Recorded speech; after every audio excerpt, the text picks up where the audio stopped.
Hello everyone, आप सभी का स्वागत है आपके अपने यूट्यूब चैनल विशाल गौतम 783 पर। आज है 16 जनवरी 2025 और आज की इस वीडियो में मैं आपके लिए लेकर आया हूँ 16 जनवरी 2025 के डेली करंट अफेयर्स के कुछ इम्पोर्टेंट क्वेश्चंस। अगर आप किसी भी एग्जाम की तैयारी कर रहे हैं तो ये वीडियो आपके लिए काफ़ी ज़्यादा इम्पोर्टेंट रहने वाली है।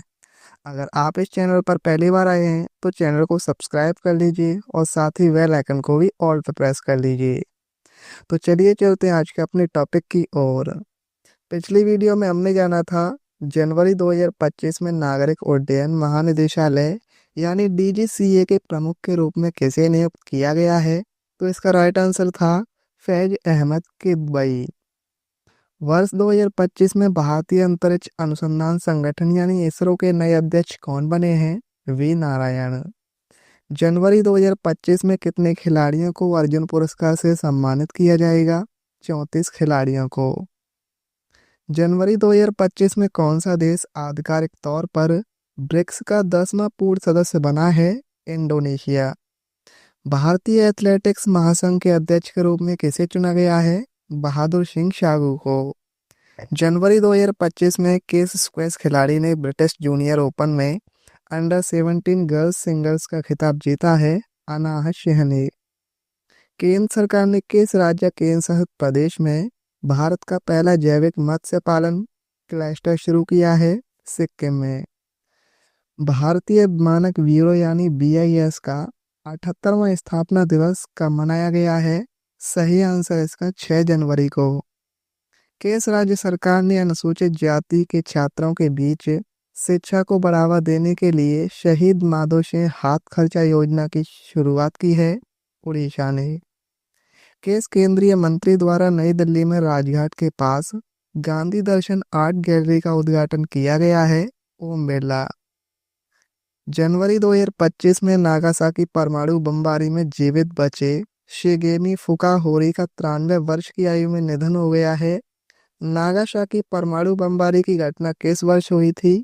तो ये हुई थी 9 अगस्त 1945 को। 7 जनवरी 2025 को केंद्रीय जांच ब्यूरो यानी सीबीआई द्वारा विकसित भारत पोल पोर्टल का शुभारंभ किसने किया है? अमित शाह ने। आज का हमारा पहला क्वेश्चन है, जनवरी 2025 में प्रवासी भारतीय सम्मान पुरस्कार 2025 से किसे सम्मानित किया गया है? तो राइट आंसर है इसका option D, doctor Syed Anwar Khurshid को। डॉक्टर सैयद अनवर खुर्शीद को भारत सरकार द्वारा प्रवासी भारतीयों के लिए सर्वोच्च सम्मान प्रवासी भारतीय सम्मान से सम्मानित किया गया है। यह पुरस्कार सैयद अनवर खुर्शीद को स्वास्थ्य सेवा, सामुदायिक कल्याण और भारत और सऊदी अरब के बीच संबंधों को मजबूत करने में उनके उल्लेखनीय योगदान के लिए दिया गया है। प्रवासी भारतीय दिवस भारत के विकास में प्रवासी भारतीय समुदाय के योगदान को चिन्हित करने के लिए हर साल 9 जनवरी को मनाया जाता है। महाकुंभ की भावना को दूर दराज के क्षेत्रों तक प्रसारित करने के लिए उत्तर प्रदेश सरकार ने किस एफएम चैनल को लॉन्च किया है? राइट आंसर है इसका ऑप्शन सी, कुंभवाणी को। जनवरी 2025 में महाकुंभ की भावना को दूर दराज के क्षेत्रों तक प्रसारित करने के लिए उत्तर प्रदेश के मुख्यमंत्री योगी आदित्यनाथ द्वारा कुंभवाणी एफएम चैनल लॉन्च किया गया है। रेडियो चैनल महाकुंभ को उन सभी लोगों तक ले जाएगा जो इस बार कुंभ में आने में असमर्थ हैं। इस एफएम चैनल के माध्यम से लोगों के बीच सनातन धर्म का संदेश भी फैलाया जाएगा और यह बॉक्स एफएम चैनल 103.5 मेगाहर्ट्ज पर प्रसारित किया जाएगा। उत्तर प्रदेश की राजधानी लखनऊ है। मुख्यमंत्री हैं योगी आदित्यनाथ और राज्यपाल हैं आनंदीबेन पटेल।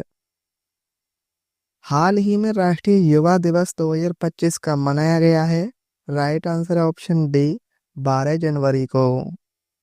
भारत में हर साल 12 जनवरी को राष्ट्रीय युवा दिवस मनाया जाता है। भारत के महानतम दार्शनिक और आध्यात्मिक नेता स्वामी विवेकानंद की जयंती को 1985 से हर साल राष्ट्रीय युवा दिवस के रूप में मनाते हैं।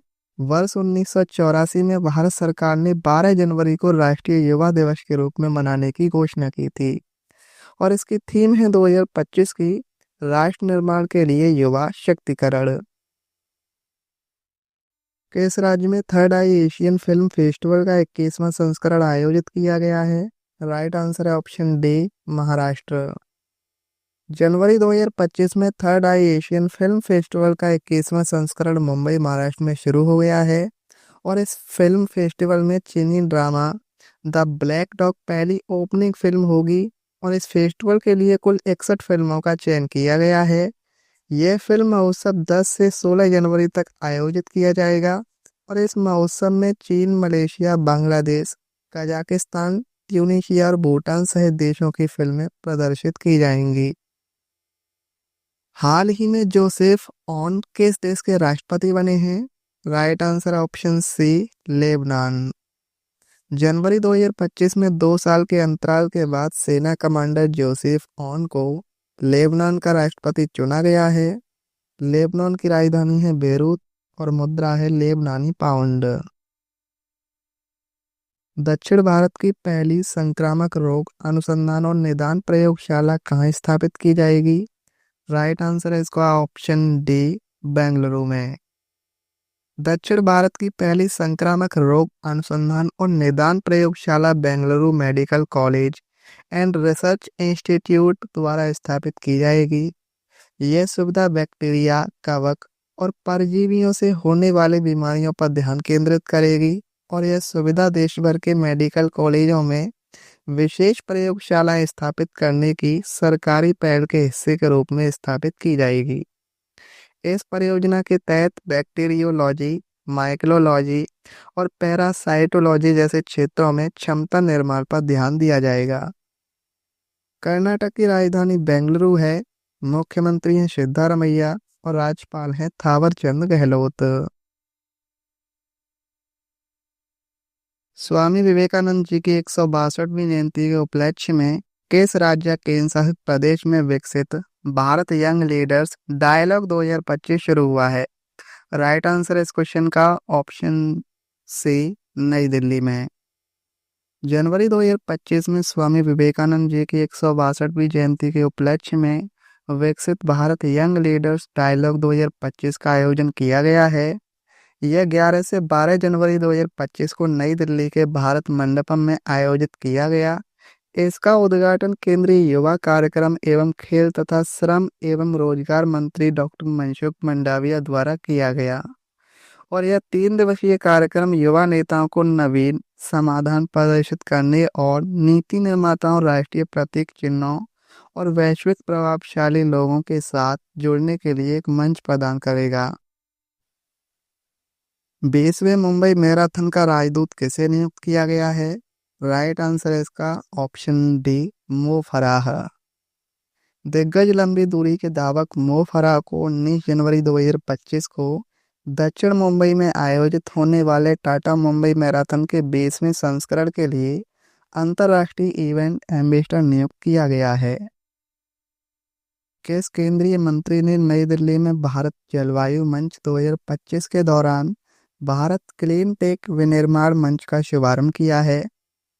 राइट आंसर है इसका ऑप्शन सी, पीयूष गोयल। केंद्रीय वाणिज्य और उद्योग मंत्री पीयूष गोयल ने नई दिल्ली में भारत क्लाइमेट फोरम 2025 में Bharat clean tech manufacturing platform का अनावरण किया है। इस मंच का उद्देश्य स्वच्छ प्रौद्योगिकी क्षेत्र को दीर्घ अवधि में सरकारी सहायता पर निर्भर हुए बिना आत्मनिर्भर बनने के लिए प्रोत्साहित करना है। इस Bharat clean tech manufacturing platform के लॉन्च से भारतीय कंपनियों को सहयोग करने, सह नवाचार करने का अवसर मिलेगा और वित्त पोषण, विचारों, प्रौद्योगिकियों और संसाधनों को साझा करने के लिए एक मंच प्रदान करने में मदद मिलेगी। यह सौर, पवन, हाइड्रोजन और बैटरी भंडारण क्षेत्रों में भारत की क्लीन टेक मूल्य श्रृंखला को बढ़ाने के लिए बनाई गई एक पहल है। कौन सा वर्ष वैश्विक तापमान वृद्धि की 1.5 डिग्री सेल्सियस की सीमा को पार करने वाला पहला वर्ष बन गया है? राइट आंसर है ऑप्शन सी, 2024। एक रिपोर्ट के अनुसार 2024 वैश्विक तापमान वृद्धि की 1.5 डिग्री सेल्सियस की सीमा को पार करने वाला पहला वर्ष बन गया है। इसकी पुष्टि यूरोपीय संघ की कोपरनिकस जलवायु परिवर्तन सेवा यानी C3S द्वारा की गई है। रिपोर्ट के अनुसार 2024 में पृथ्वी का औसत तापमान 1850 से 1900 की तुलना में 1.6 डिग्री सेल्सियस अधिक था। 2024 वैश्विक तापमान रिकॉर्ड में सबसे गर्म वर्ष भी था। यह 1991 से 2020 के औसत से 0.72 डिग्री सेल्सियस अधिक था। किस राज्य सरकार ने महिला स्वयं सहायता समूह के माध्यम से 1000 मेगावाट का सौर संयंत्र स्थापित करने का लक्ष्य रखा है? राइट आंसर है इस क्वेश्चन का ऑप्शन सी, तेलंगाना। तेलंगाना सरकार ने राज्य के इंदिरा महिला शक्ति योजना के तहत महिला स्वयं सहायता समूह के माध्यम से राज्य में अतिरिक्त 1000 मेगावाट सौर ऊर्जा स्थापित करने का लक्ष्य रखा है। तेलंगाना सरकार की इंदिरा महिला शक्ति योजना मार्च 2024 में राज्य के मुख्यमंत्री रेवंत रेड्डी द्वारा शुरू की गई थी और इस योजना का उद्देश्य महिला एवं सहायता समूहों के माध्यम से सहायता और कौशल प्रशिक्षण प्रदान करके राज्य की महिलाओं का उत्थान और सशक्तिकरण करना है। किस देश ने विश्व हिंदी दिवस पर हिंदी में पहला सर्टिफिकेट कोर्स शुरू किया है? Right answer option D, Sri Lanka ने। श्रीलंका ने देश में हिंदी शिक्षा को बढ़ावा देने के लिए देश में हिंदी में पहला सर्टिफिकेट कोर्स शुरू किया है।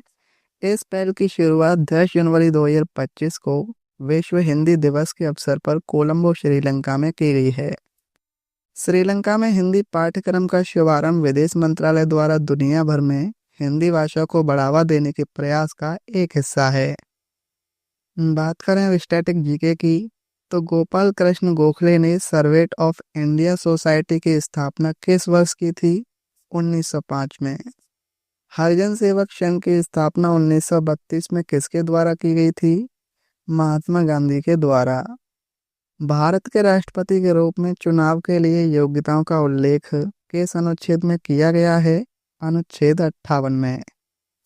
राष्ट्रपति को संसद की अवकाश के दौरान अध्यादेश जारी करने का अधिकार किस अनुच्छेद के अंतर्गत है?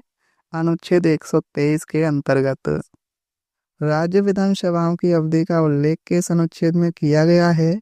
172 में। इंद्रावती किस नदी की सहायक नदी है? गोदावरी की। मंजीरा नदी महाराष्ट्र, कर्नाटक और किस राज्य से होकर गुजरती है? तेलंगाना से होकर। मानस वन्य जीव अभ्यारण्य कहाँ पर स्थित है? असम में। 2011 की जनगणना के अनुसार सर्वाधिक साक्षरता वाला राज्य कौन सा है? केरल। अंडमान और निकोबार द्वीप समूह की सबसे ऊंची चोटी कौन सी है? Saddle peak. कल की वीडियो में मैंने आपसे क्वेश्चन पूछा था कि वर्ष 2025 में भारतीय अंतरिक्ष अनुसंधान संगठन यानी इसरो के नए अध्यक्ष कौन बने हैं? तो इस क्वेश्चन का सही आंसर था ऑप्शन डी, वी नारायण। और अब आपके लिए आज का क्वेश्चन है, आपको बताना है कि हाल ही में जोसेफ ऑन किस देश के राष्ट्रपति बने हैं? इस क्वेश्चन का सही आंसर आपको कमेंट में बताना है। अगर आपको ये वीडियो आज की हेल्पफुल लगी हो तो आप इस वीडियो को अपने दोस्तों के पास जरूर शेयर करना। तो चलिए चलते हैं। जय हिंद, जय भारत, वंदे मातरम।